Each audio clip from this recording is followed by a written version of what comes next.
Dating hindi napakinabangan ng brother house, ngayon ay napakinabangan ko ng mga boss. Tara, samahan niyo ako at pag-usapan natin bakit ko nga ba ito pinagawa at magkano ang ginastos ko dito mga boss. Let's go! Ang brother house na ito ay pinagawa ko dati mga boss para sa napaglagyan ng layer habang pinapalaki hanggang sa ready na siyang mangitlog.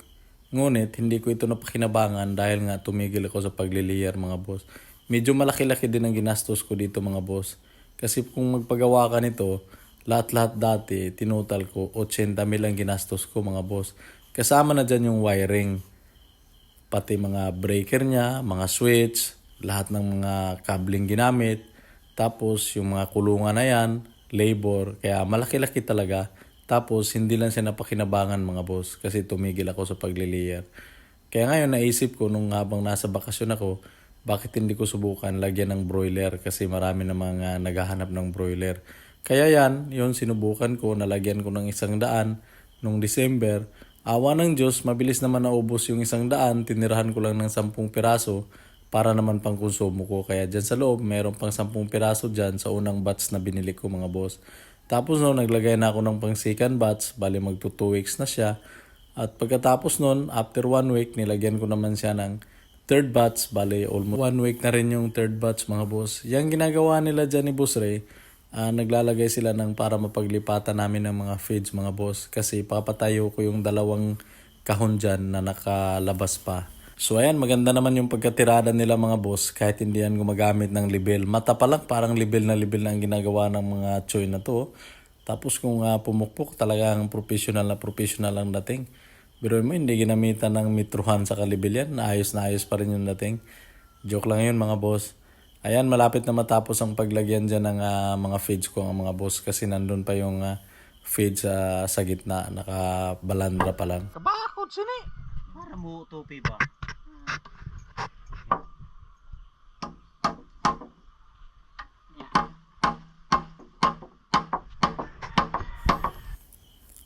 At yun, natapos na nga ang paglalagyan ng mga feeds mga boss kaya nilipat ko na yung 3 drum at ilalagay ko rin yung mga timba dyan para hindi na makaharang doon at mailagay na sa pwesto yung 2 kahon na nandun pa sa labas mga boss.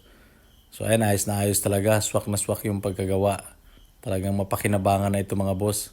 Baka dito na tayo kikita ng medyo maganda-ganda mga boss. So ayan, nilipat namin yan, 3 drum, timba at saka mga panglinis ko.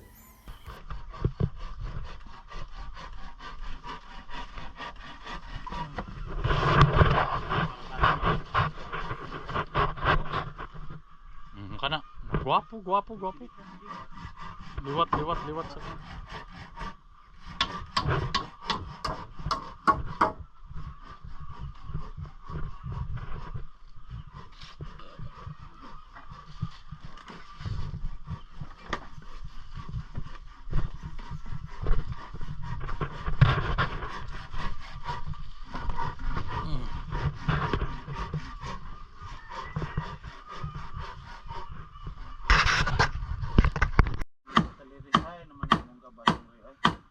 Alright mga boss. Halos nakabarog na gyud ang tanan mga boss. Ang atong mga tambal na nay butanganan, ang atong pagkaon na sa butanganan. So tulo ka kahon.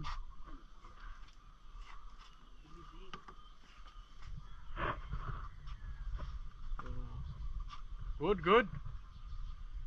Looking good. Ayan, naitayo na dyan yung 2 kahon mga boss at nalipat na rin yung mga pagkain ng aking mga manok. Kaya kunti na lang dyan, finishing touch, yung bubong na lang.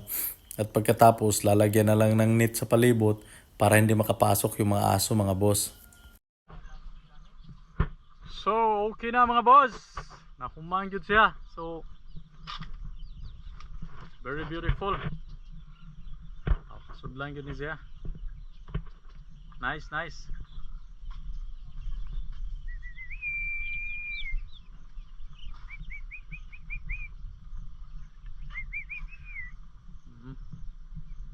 Nice and easy. So, atong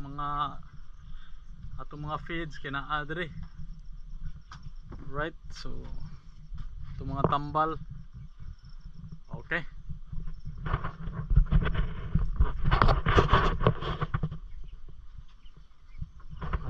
sa atong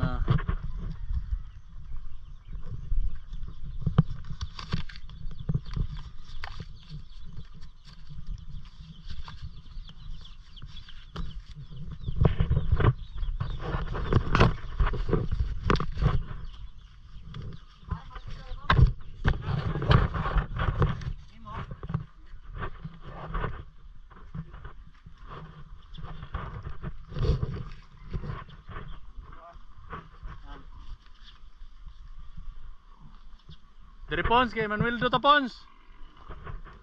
Kay para may pamuwang. Mohon? 500 pieces. Thank you. 500 pieces. Oh, nice oh. 200 pieces. Asa kuan? Oy. Ha? Sakugol. Awang sa kugon. 100 pieces. Dukle wa siya. Siyem, oh, dira pundo lang anay. Oh, nice. Panigarilo lang oh. Wa pa bayran to kung ate. Oh, pila ganito? 5. 25, okay. Salamat.